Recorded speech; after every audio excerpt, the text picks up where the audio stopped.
અમદાવાદના મેદાનોમાં United way of અમદાવાદના ગરબાનું ભવ્ય આયોજન થયું. ખેલૈયાઓ રંગીન વસ્ત્રોમાં ગરબા રમતા જોવા મળ્યા અને લાઇવ સિંગરના સ્વરો સાથે મોજ માણી. ભવ્ય લાઇટિંગ, આકર્ષક સજાવટ અને સિક્યુરિટી મજબૂત જોવા મળી છે. સાથે ખેલૈયાઓને પણ ખૂબ મજા આવી છે અને પરફેક્ટ માહોલ જોવા મળ્યો છે.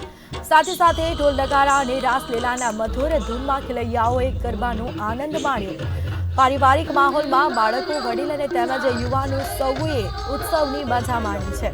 જેમાં યુનાઇટેડ વે ગરબા ખેલૈયાઓ માટે યાદગાર અને ઉલ્લાસભર્યું સાબિત થયું છે.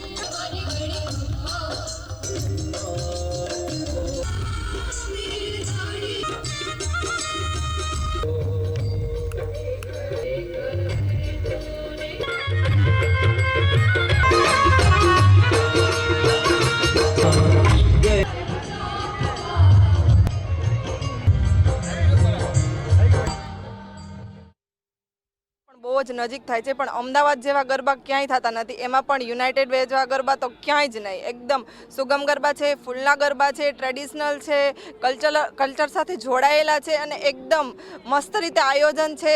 ગરબા બી મસ્ત છે અને રમવા માટે પબ્લિક બી મસ્ત છે અને ગ્રાઉન્ડ તો એકદમ મસ્ત છે.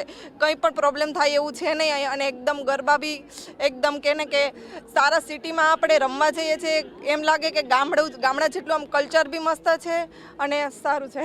હું અહીં આવ્યો છું યુનાઇટેડ વેવ્સ ઓફ અમદાવાદમાં.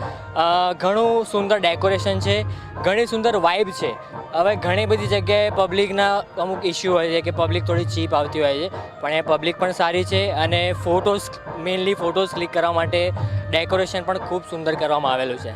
ગરબા રમવા આવેલા છીએ યુનાઇટેડ વેવ્સ ઓફ અમદાવાદમાં અને ત્યાંનું મેનેજમેન્ટ બહુ જ મસ્ત છે, સોંગ્સ બી બહુ જ મસ્ત છે અને જે મેનેજમેન્ટ છે લાઈક બધાને રાઉન્ડ્સમાં જ રમવાનું કમ્પલસરી. એમાં બહુ મજા આવે છે કારણ કે કંઈ ધક્કામુક્કી નથી થતી. એટલે ધક્કામુક્કી નથી થતી તો રમવાની વધારે મજા આવે છે. એટલે ઓવરઓલ વેરી બેસ્ટ એક્સપિરિયન્સ. બરોડામાં જે યુનાઇટેડ વેના જે ગરબા થાય છે એને અનુકૂળ રાખીને અહીંયા ગરબા રાખ્યા છે. ટોટલ ઓફ સુગમ ગરબા અને મિડલ સ્ટેજ, સેન્ટર સ્ટેજ સાથે એ રીતના ગરબા રાખેલા છે.